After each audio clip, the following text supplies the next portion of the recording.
ጩኸትና የኃይል እርምጃ በሚከበርበት ዓለም ውስጥ በዝምታ ውስጥ የሚገኝ አንድ ትልቅ እውነት አለ። ብዙዎች ድል የሚገኘው በጭፍን ጉልበትና በማያቋርጥ ትግል ብቻ ይመስላቸዋል። ነገር ግን ተፈጥሮ ይበልጥ ረቂቅና ጥልቅ የሆነ መንገድን ታሳየናለች። በዚህች ምድር ላይ በሌላ በማንኛውም ቦታ የማይገኝ በኢትዮጵያ ተራሮች ከፍታ ላይ ብቻ የሚኖር አንድ ብርቅዬ ፍጡር አለች። እሷም የኢትዮጵያ ቀይ ቀበሮ ነች። ይህች ፍጡር በዚህ አስቸጋሪ ብርድና ኦክሲጅን የሌለበትን ከፍታ የምትቋቋመው ግዙፍ ስለሆነች አይደለም። ይልቁንም ዝም ባለ ትክክለኛነትና ካልኩሌትድ ሪስክ በመውሰድ ውስጥ እየተጓዘች የውስጥ ሰላሟ ሳይናጋ መሰናክሎችን በጥበብ ስለምትሻገር ነው። በዛሬው የዋርካ ጥበብ ዝግጅታችን የዚህችን ብርቅዬ ኢትዮጵያዊ ፍጡር ስልታዊ እንቅስቃሴና ሰባቱን ወሳኝ ልምዶችን መረምራለን። ለሕይወታችን አስፈላጊ የሆኑትን ትምህርቶችን እንቀስማለን። በሀገር ውስጥ ኑሮን ለማሸነፍ የምትታገሉ፣ በስደት ፈተና ውስጥ ላላችሁ ወይም ውስን ዕድሎች ባሉበት ሁኔታ ውስጥ ሚዛን ለምትፈልጉ ሁሉ ቀይ ቀበሮዋ ትልቅ መነሳሳትን ትለግሳችኋለች። ዝምታ እንዴት ወደ ጥንካሬ እንደሚቀየርና ትክክለኛነት እንዴት ከባድ ሸክሞችን ወደ ቀላል ጉዞ እንደሚለውጥ አብረን እናያለን። ላይክ እና ሰብስክራይብ በማድረግ እስከ መጨረሻው ተከታተሉ፣ ታተርፉበታላችሁ። የመጀመሪያው የቀበሮዋ ልማድ ትኩረት ያለው ትዝብትና የዝምታ ንባብ ሲሆን የመረዳት ችሎታንና በዝምታ ማስተዋልን ይመለከታል። ጥበብ የሚጀምረው ከመናገር ሳይሆን በትኩረት ከመስማት ነው። ቀይ ቀበሮ ማደኗን የምትጀምረው ሳትንቀሳቀስ በምታደርገው ጥልቅ ትዝብት ነው። በባሌ ተራሮች ቅዝቃዜ ውስጥ ሆና ከአፈር ስር የሚንቀሳቀስን ድምፅ ከሩቅ ትሰማለች። ጆሮቿን ቀስራ ለደቂቃዎች ትታዘባለች። ጥንታዊው ስቶይክ ማርከስ ኦሬሊየስ የመረዳት ችሎታህ የነፍስህ ብርሃን ነው ይለናል። ብዙዎቻችን ዕድሎችን የምናጣው ጊዜ ወስደን ከመታዘብ ይልቅ በስሜታዊነት ቶሎ ምላሽ ስለምንሰጥ ነው። ዛሬ በሚኖራችሁ ቀጣይ ቀጠሮ ወይም ስብሰባ ላይ ለመጀመሪያዎቹ ደቂቃዎች ዝም በሉና በትኩረት አድምጡ። የሰዎችን የሰውነት ቋንቋ፣ የድምፅ ቃናና በቃል ያልተገለጹ እንቅስቃሴዎችን አስተውሉ። ይህ ካልታሰበ ቅናትና ወጥመድ ይጠብቃችኋል። መረጃ የሌለው ድፍረት መጨረሻው ውድቀት ነው። መረጃ ያለው ዝምታ ግን ታላቅ ጥበብ ነው። ሁለተኛው ልማድ ብልህ መላመድ ክሌቨር አዳፕቴሽን ሲሆን ይህ ደግሞ የሚጀምረው መጀመሪያ አካባቢያችንን በትኩረት በማንበብ ነው። ዓለምን እንደፈለግነው መቅረጽ ካልቻልን ራሳችንን ከዓለም ጋር በማላመድ ውስጥ ትልቅ ኃይል እናገኛለን። የኢትዮጵያ ቀይ ቀበሮ በከፍተኛ ቅዝቃዜና ኦክሲጅን በሌለበት ከፍታ ላይ ራሷን አላምዳ የምትኖር ብቸኛዋ ዝርያ ናት።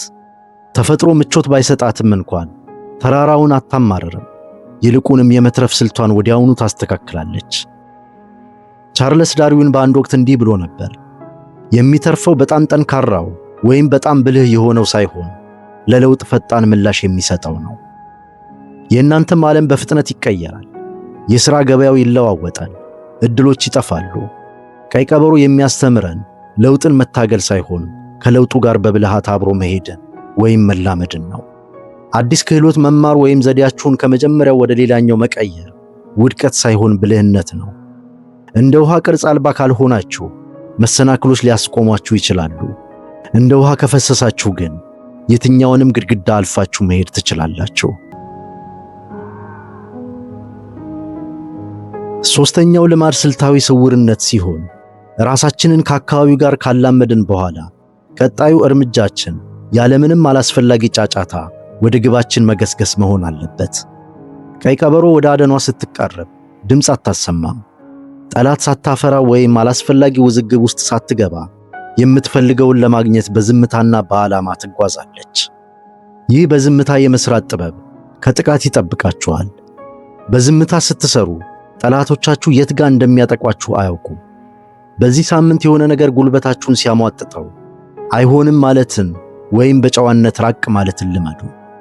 ጉልበታችሁ ውድ ነው። ለርካሽ ውዝግቦች አትስጡት። ስኬታችሁ በራሱ ድምፅ እስኪያወጣ ድረስ እናንተ በዝምታ መጓዝን ቀጥሉ። ስውርነት ኃይል ነው። ጠላት ያልሰማው ጉዞ በፍጹም አይሰናከልም። አራተኛው ልማድ ዕድል በሌለበት ዕድል መፍጠር ሪሶርስፉልነስ ነው። በዝምታ መጓዝ የምንችለው ካለን ነገር ላይ አዲስ ዕድል መፍጠር ስንችል ብቻ ነው። ቀይ ቀበሮ በባዶ ተራራ ላይ ስትቆም ፍጹም የተመቻቸ ሁኔታን አትጠብቅም። የተገኘውን ትንሽ ነገር ትልቁን ረሃብ ለማስታገስ ትጠቀምበታለች። አፈር ትቆፍራለች፣ ድንጋይ ትገለብጣለች፣ ከምንም ነገር ዕድል ትፈጥራለች። ስቶይኩ ሴኔካ እንዲህ ይለናል፣ ድሃ ማለት ጥቂት ያለው ሰው ሳይሆን ብዙ የሚመኝ ሰው ነው። ዕድሎች ለተገደቡባችሁ ወጣቶች ይህ ልማድ ነገን የማሳደር በሽታን ፕሮክራስቲኔሽንን ይገድልላችኋል። ያለህን ሪሶርስ አሁኑኑ ተጠቀም የሚል ምክር ይለግሰናል።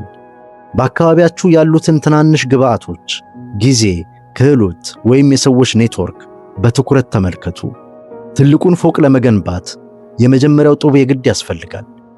በሌላችሁ ነገር እያማራችሁ ከማልቀስ ይልቅ ያላችሁን ነገር ወደ ሀብትነት ቀይሩት። እውነተኛ ብልሃት ከምንም ተነስተህ የሆነ ቦታ መድረስ ነው። አምስተኛው ልማድ ደግሞ ቅጽበታዊ ቅልጥፍናና የተሰላ ዝላይ መሆኑን ከቀበሮዋ እንማራለን። ካለን ነገር ተነስተን ጉዟችንን ስንጀምር መሰናክሎች ሲመጡ እንደ ቀበሮ ቅልጥፍና ሊኖረን ይገባል። ቀይ ቀበሮ ስትሮጥ መስመሯ የተመቸና ቀጥ ያለ አይደለም። አደጋ ሲመጣባት በፍራክሽን ሰከንድ ውስጥ አቅጣጫዋን ትቀይራለች። በፍርሃት አትቆምም፣ በድንጋጤም አትታሰርም። አደን ስታደን እንኳን ለረጅም ጊዜ ካዳመጠች በኋላ በከፍተኛ ትኩረት ራሷን ወደ ታዳኟ ትወረውራለች። ብሩስ ሊ በአንድ ወቅት እንዳለው እንደ ውሃ ሁን። በሕይወታችሁ ላይ መሰናክሎች፣ ውድቀት ወይም ድንገተኛ ችግሮች ሲመጡ የቀበሮ ቅልጥፍና ይኑራችሁ።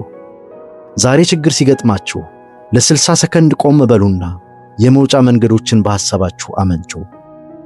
አእምሮአችሁን በፍጥነት እንዲያስብ አሰልጥኑት። ውድቀት ማለት አቅጣጫ መቀየር እንጂ ጉዞ ማቆም ማለት አይደለም። እርምጃ የምትወስዱት በጭፍን ዕድል ሳይሆን ዝግጅታችሁ ከትክክለኛው ቅጽበት ጋር ሲገጥም ብቻ ይሁን።